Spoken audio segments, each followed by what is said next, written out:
Hello, good morning mga kamimes. Niyaya ko nga pala yung bunso ko, nabili kami ng sahog para sa munggo. Pero katatapos ko lang maglaba niyan, maaga kasi ako naglaba. Bibili kami ng sahog para sa munggo. Kahit na hindi Friday, kahapon Friday, pero wala akong time kasi kahapon magluto. Super busy.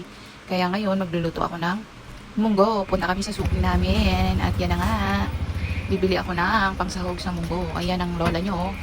Haggard na haggard ang fest. Katatapos lang niya maglaba. O, diba? Ganyan talagang nanay, pagkatapos maglaba, magluto. O, diba? Napakamahalaga na talaga ng tali ng gulay ngayon. O, diba? Bili lang ako ng ampalaya, daw ng ampalaya, at saka chicharon. Chicharon kasi yung gusto ko isahog sa munggo. Tsaka kalabasa.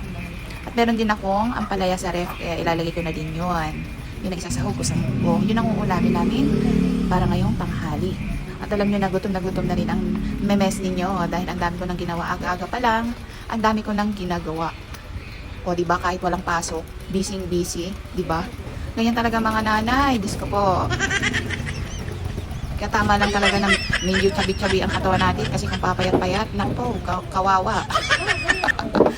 Bawiin na lang natin sa kain, diba? O, yan na nga pinagagawa ng aking videographer, o ang aking bunso, pinahawak ko lang ang cellphone kung ano-ano pinag-video.